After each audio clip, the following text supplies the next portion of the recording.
Hello folks, first of all, a happy new year to you. I was not here yesterday. It is the first time I've missed a video day in a long while. That is mainly because me and the missus were travelling back from the northeast after some raucous New Year's Eve celebrations. We got home in the evening yesterday and we were basically dead. So we just chilled out, watched some TV, ate some junk food and went to sleep. So today I've been working away, bashing out some mainly marking and things like that today, and I thought I'd jump on and do some nightmares. Do not worry, your hobby nightmares will stay the same this week because we're doing one today and one tomorrow, Wednesday. We'll do a 40k rant on Thursday and then another one on Friday. So you're still getting 3 hobby nightmare videos this week. Do not worry on that one. Alright, let's jump straight in, shall we, to the first hobby nightmare of the new year of 2024. It is Eric, and if you have any hobby nightmares, then make sure you send them in to hobbynightmares@gmail.com. That is hobbynightmares@gmail.com. That is down there in the description below. Alright, cool. Eric says, "Hi North, you can call me Eric." I have done. "I am a long-time listener. I have many old nightmares I have been considering sharing before, but an event that happened today has pushed me to share this one now." Alright, I believe this one is about Christmas. "I have been in the hobby since 1995. Well, like most people, 40k is not my favourite game, and I much preferred Warhammer, or Warhammer Fantasy, as it's often been referred to. I play a little 40k, and I do enjoy it, but I don't do it that often. I mostly play Warhammer, Mordheim, and Blood Bowl, and I am fortunate enough to live in a community where there are others who play these games as well. This is not going to be a rant about Games Workshop nuking the old world and bringing in Age of Sigmar. I'm pretty sure people are sick of hearing about that, and Age of Sigmar is a much more popular game now anyway.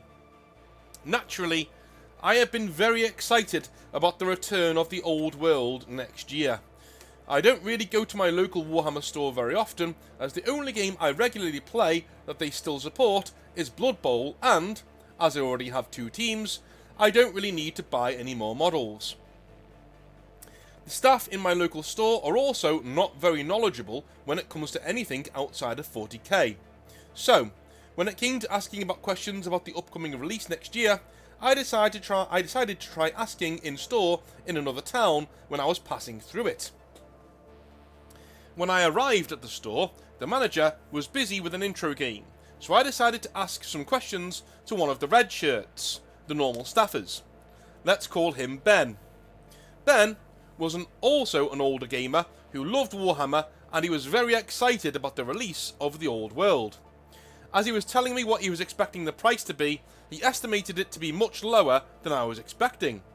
I replied with, and I quote, I really hope that it is in that price range, as, if it is, I will probably buy both the Tomb Kings and Bretonnian launch boxes. By this point, the manager had finished the intro game and had overheard us discussing the old world. He came over to us and said, and I quote, No, we don't discuss that here. If we don't sell it, we can't talk about it in the store. You should know better, Ben, unquote. Oh, God. We're talking about Warhammer the Old World. It is being released next year, I explained, assuming he must have misheard what I was talking about. I do not care, he said. It's not on sale yet, so you can't buy it. Discussing rumours about future releases doesn't help the store, said the manager. But it's a confirmed release, I explained. I am definitely going to buy it. I was just seeking advice from Ben about whether it was worth buying both launch boxes, and I've concluded that it probably will be. Seemingly completely oblivious to how awkward he was being, the manager tried hard selling products that were currently in the store to tide me over before the release, and I left. Dude, I wish this was the only story I had of this nature. You know? This is the, do you know when people say that a lot of Games Workshop managers act like androids? This is what they mean, okay? they mean that they're given a piece of feedback or something that they should be doing. They take it completely to heart and they go way overboard with it. Absolutely way overboard. Just, yeah. I mean, what he's saying there is that you're not meant to do anything in your store that doesn't push sales and doesn't push recruitment. That's fine, but this is I had an amazingly not very good manager in terms of people skills. He wouldn't have done this. Do you know what I mean? No way. Absolutely no way whatsoever. He would have been completely fine with it. Yeah, no problem. He would have stoked the fire that you had for the old world, got you to come back to order that when it was ready to be ordered, and whilst you're there, why don't you get some more Warhammer figurines for your new army? No problem. And he'd probably tell you where to get square bases from. Do you know what I mean? Like, literally, it's right there. Like what? You still carry most of the models you're going to use for Warhammer the Old World, so you do sell it in the store. You literally sell it right behind you, dude. Right behind you. If I want Chaos stuff, the Chaos models in the Old World are going to be very, very similar to the ones that are in Age of Sigmar and vice versa. Sell him that. But sell him after you've stoked his flames. Don't just tell him what he likes and what he doesn't like. Jesus. Anyway, carrying on. I subsequently found out that this manager hates Warhammer.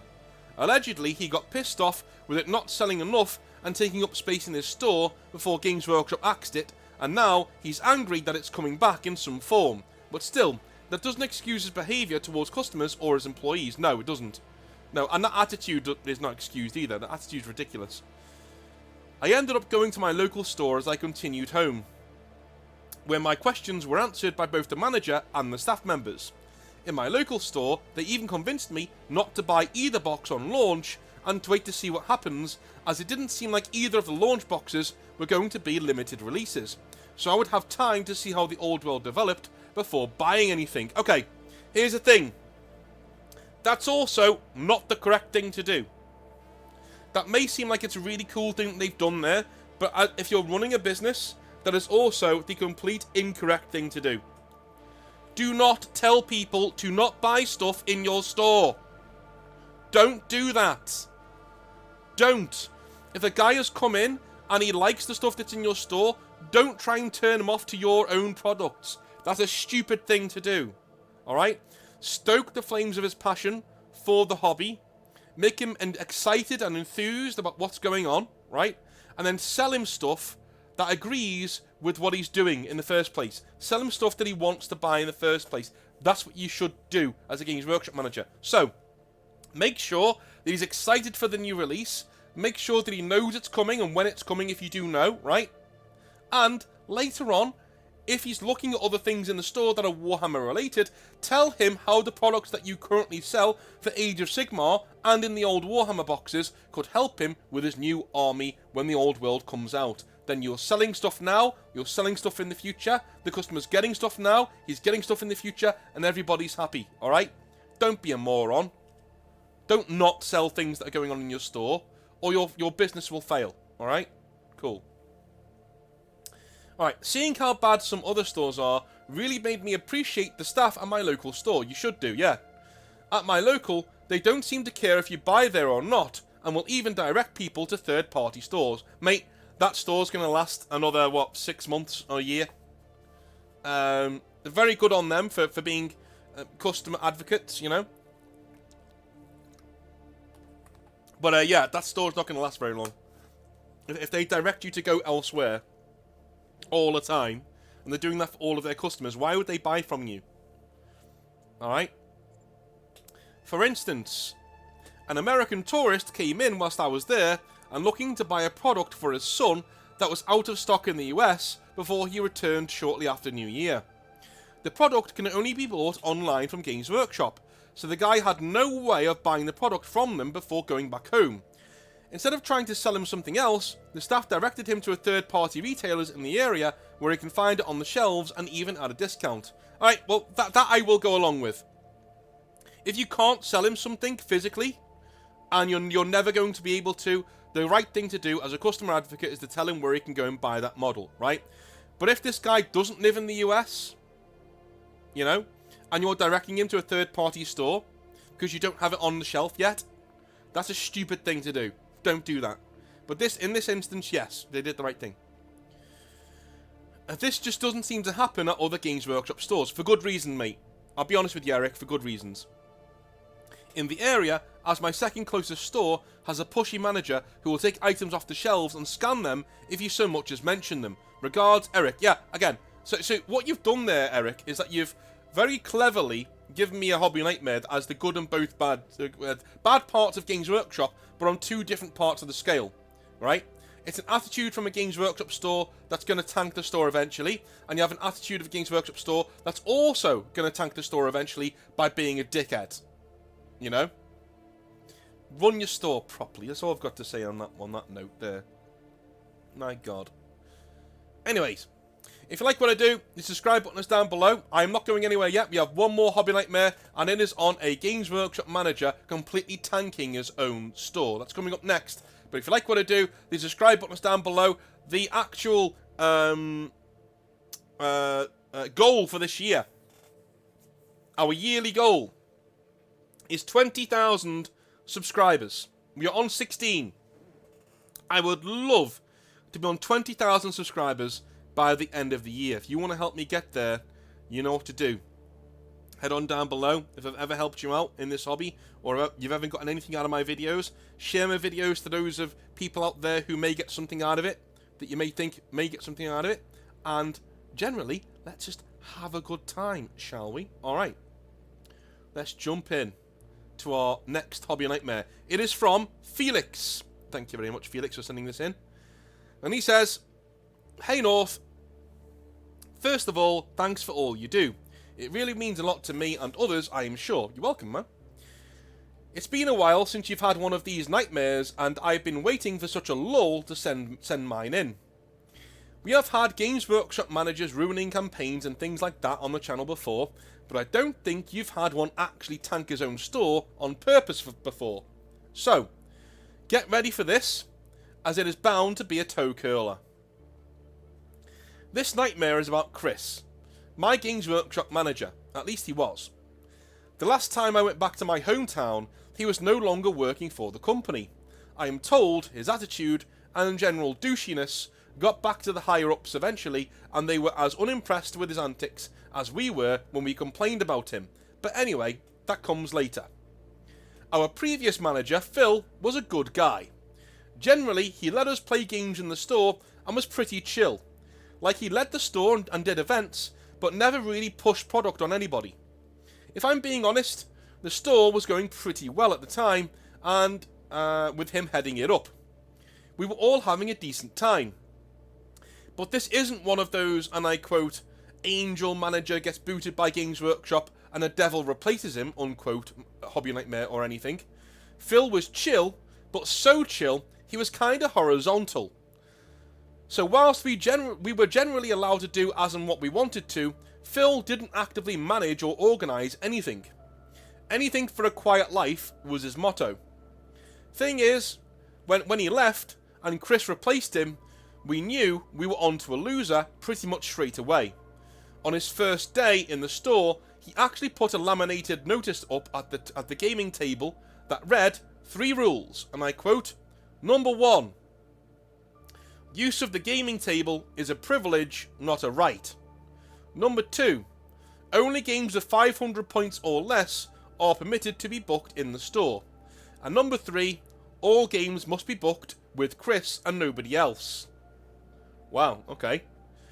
This may seem pretty standard to you. To be honest with you, mate, it does. Yeah, it does. Games Workshops don't do games anymore. You know, quite frankly, I think that they should do, but they don't. No, it just is what it is. So if you're going to do games in the store, I think this is it sounds pretty draconian, but it is also pretty reasonable. If you're needing to do games in the store, and you know you're going to be fired if you do, you know, big ones, then this is the way to get gaming done in your store whilst, you know, keeping your job. You know, all of those things are technically okay and true. 500 points is a little light. I would say 1,000 points. 1,000 point games in the store or smaller. 500 points is literally less than a combat patrol set. So, you know, bit shit. Just saying.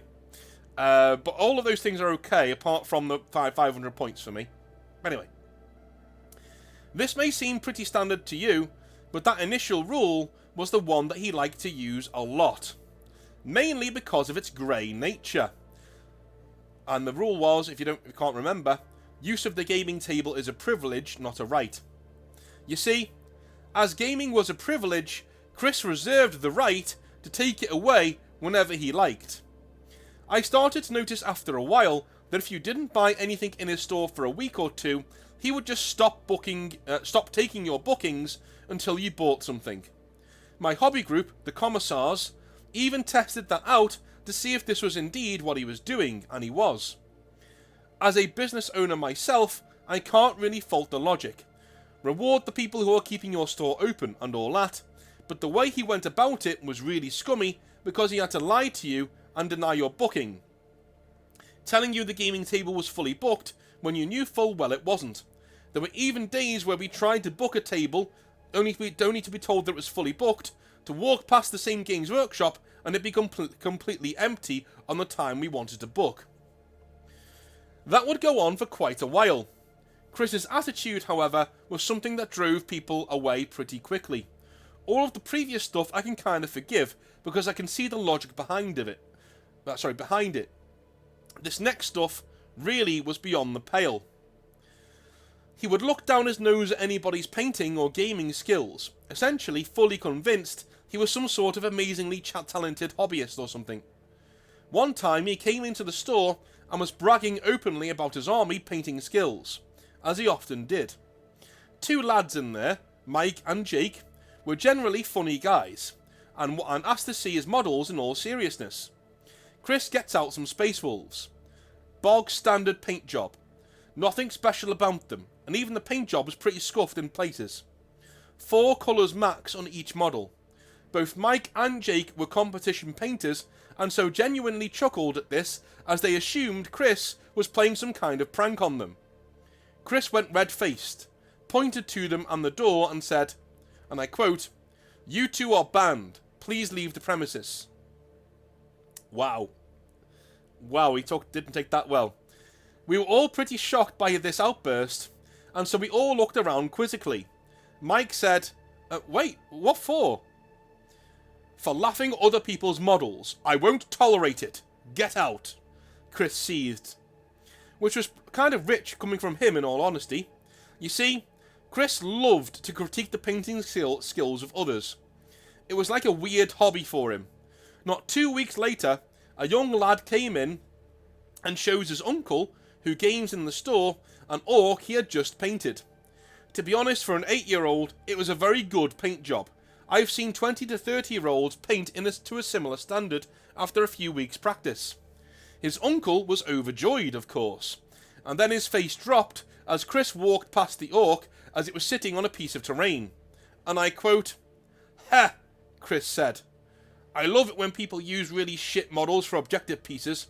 You get some use out of them at least. Did you get it from some yard sale or something?" He just strolled on and went to the cash register. The uncle didn't really know what to say, without causing a scene, so took his nephew outside and, from what I could glean, told him his orc was amazing and not to listen to the manager. And it was, to be fair. He then came inside and read Chris the riot act, telling him he just insulted a child's model. Chris played it off for a laugh, pointing and laughing and saying, "It was just there, dude. How was I supposed to know it was the kids?" Okay. That's either like a really unfortunate notion of, you know, this guy's got verbal diarrhea and didn't really know what to say and what not to say, do you know what I mean? Or he's seen that it's the kid's model and decided to make a point out of it anyway, in which case, this guy's a fucking douche. Like, absolutely. You shouldn't really say shit like that anyway. Like, anytime you walk past the table and you see models on it that are being played with, just don't comment on how good or bad they are. Just don't. I think that's just completely a reasonable thing to expect. Just don't comment at all. Just leave it, you know? Another instance was later on that year. I had just been accepted into college, congratulations, so I was going to leave pretty soon and was really happy. I was sitting and doing some painting. Having finally gotten a painting booking slot, we had to book for those now too, and I couldn't really paint at home. I would at college though, and loved the freedom. A man comes in, an older gentleman, probably in his 50s.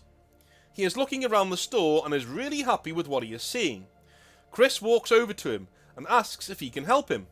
The geezer says, "Oh yes, I used to love wargaming as a boy, and I've been really into Napoleonic Wars for about 15 years now, but I want something to play with my boys. They are becoming teenagers and are showing an interest in my wargames, but I'd love for us to try something new together. I've always been a huge fan of Warhammer from afar. Can you show me how it works?" Unquote. I have never heard a more succinct and well-spoken request like that. Literally a slam dunk for any manager wanting to sell some starter box sets. But no, of course not. Not for Chris. He says, sure. I mean, we are generally wanting to move people like you out of the hobby, but if you want an intro game, I can do one for you. Head over here and you can choose a side. And so he did, and ran the most boring, to-the-rules introduction game he'd ever run. On the way out of the store, the old geezer stopped Chris and asked the final question, having not bought a thing yet, but with 3 Dark Vengeance boxes under his arm. And I quote, "Just one question before I ring up my stuff here. What did you say? Why did you say that earlier? You know, what did you mean?" Unquote. "About what?" asked Chris.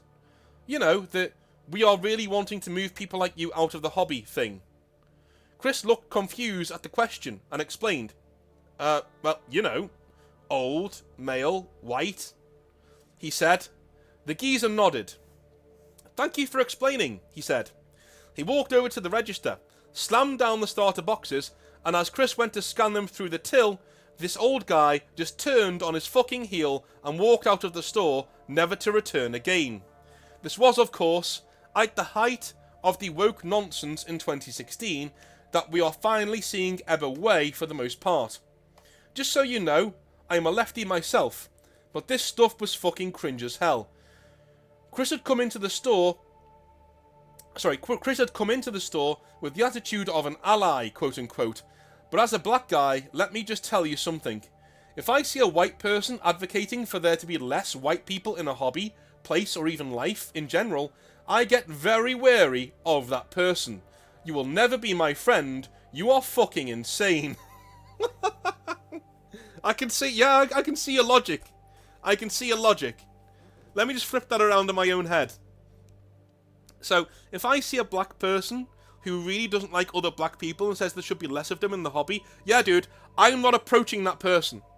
That person's a fucking nutjob. If that person's a black guy and he's like, you know what, there should be less black guys in Warhammer 40,000, I'm going to be like, you're a lunatic. Goodbye. I'm not going anywhere near you. So if any of you ever are out there, just use that example in your head. If you've ever had that thought before, wow, there's too many white people here, just think again about how you sound to everybody else who's sane in the world. And don't do it. Cool. This was my last straw with Chris, and I'd been writing down notes on his behaviour for months with the rest of the commissars. Eventually, we gave all of these to Brian, our English major, and bought him a case of beer to write up a 7-page, annotated and evidence-laden document of complaint to be sent into Games Workshop HQ. We actually sent it to them and figured out the internal email addresses of most of the management team, as one of our number still had his old email address. It was literally his name, his store location, and voila, a corporate email address. So, we got the names of the management teams, which were publicly available, and sent them this stuff directly. When Chris got back after a few days, he went fucking nuclear on the entire store, and on us. He banned all games in store, banned all members of the commissars from the store, and doubled down on his shitty behaviour. Obviously, head office were not amused to have something like this cross their desk, and came down on Chris pretty hard. I drove to college a few weeks later as I was banned from the store, but I heard whilst at college that Chris had finally been let go in the new year. Thankfully, I didn't need to use the Games Workshop anymore, as I had a new store where I went to college, and I've stayed in the city ever since, working a job I really like. But yeah, I will never get over how much of a douche this guy actually was. Jesus, to get a complaint and to like, you know, annihilate your own store because of it. I can see what he means. Like he's too far gone at that point. Do you know what I mean? So he can't really back away. He set out his stall. You know what I mean? You can't really change. Anyway, carrying on. Let me be plain here. Doxing people is not cool. That's not what I meant by our actions having consequences here. Being an arsehole and harassing people for attention is also not cool. But if you need your store back, if someone is treating you the way Chris treated us, then it's okay to go to somebody about it. All we did was share a complaint, and we did it once, with no intention of taking it further or doxing anybody. Mainly because we were not man-children and had other places to go. So don't be reading this nightmare and thinking I approve of online basement dwellers emailing Games Workshop vile shit because their favourite model didn't release yet. I have a friend who works at the web team at Games Workshop, and about 90% of his job is sifting through the bile to get to the emails they can actually respond to, and most of said bile consists of death threats over plastic models. If a place isn't for you, if a hobby isn't for you, if anywhere isn't for you, say your piece and move on. Doing anything else makes you look like a small-dicked loser with not much else going on in your life. Thanks, North. Felix. Well, hard to say I disagree with any of that, because I don't. I think you've hit the notion spot on there. Like, if you actually do have an issue with something, you know, complain to somebody, but leave it at that. You know what I mean? Like, don't take it any further. Don't harass people, don't go after people, because at the end of the day, all you're going to do is alienate and make people angry that were never meant to be there in the first place. You know what I mean? So if you go to a Games Workshop manager, you know, and you complain to him about stuff that's going on at corporate, he's not going to be able to do anything about it, right? But if you go to corporate with evidence and go to with evidence of what's been going on, say, look, here's the evidence of all the things that have been going on that we don't like. You know, please try and change this. Generally, they will come down and at least give the manager a warning to bug his ideas up. You know, then it's up to you whether you go back or not, right? Literally is up to you whether you go back or not. I've had situations like this in the past with the different businesses that I've been involved of when I've been a middle manager. In bars especially, I've had to do it where I've had a complaint from a customer, like several complaints about a person. You give them a chance, you say, look, here's the complaints, here's what you need to change, and you give them a chance, right? That's literally what you do. And if they don't book their ideas up, then you get rid of them, no problem, right? Very similar on my YouTube channel. You know, things have happened in the past where people have acted in a way that hasn't been befitting of their own authority and things like that, and it's been brought to my attention. When it is, I come down and say, look, this needs to change, you know, and we need to change that. But to carry on, like, I'm gonna be pretty honest. If you're doing this at Games Workshop and you're emailing them and things like that, and you're just harassing people at Games Workshop, dude, that's not going to lead to any sort of change on Games Workshop's part, because it wouldn't with me. It would just put my back up. All I'd do is I would resent the people doing that, and I'd be like, yeah, go fuck yourself then. You know what I mean? Like, that's literally how I would be. If you act unhinged, right? If you act in a very, shall we say, responsible way, a polite way, and you don't act like a man-child, you will get far more out of complaining than you will if you actually go there rending your garments and being a little bitch about it. I'm just being honest. It will happen like that every single time. Every single time. When I was in bars, when somebody came in and were like, we're screeing over certain things, I would generally just ignore it, because most of it is just drunken babble, you know. But when somebody came in and literally said, look, can I have a word? And they sat down with you and said, look, this bar woman or bar man is being an arsehole, you know, making the drinks wrong, getting orders wrong, and they're not very good fit for the guys working here, then I take that seriously, you know? But general bitchiness and I'm just being an arsehole, no. Same thing goes for Games Workshop. Literally, same thing goes for them. If you email them politely and you have evidence, you have actual evidence and testimony from several different people with signatures, and you go into Games Workshop, you send them this stuff, and you say, look, here's our issues. Most of the time, they will address that. They will address it most of the time. You know, there are certain managers, unfortunately, where they've been there too long that they can't address it, because sacking them would be more costly than actually, you know, just dealing with them. Sacking them would be more costly than just ignoring the problem. Do you know what I mean? And they're a massive company as well. So there's going to be a big chance as well that all of your complaints will just be swept under the rug, under the carpet, because they don't give a shit, right? But I've seen this happen a few times now, where, you know, a group will get together and email Games Workshop, and it'll find its way to the desk of the right person, and changes will be implemented, or at least a warning will be given out. You know?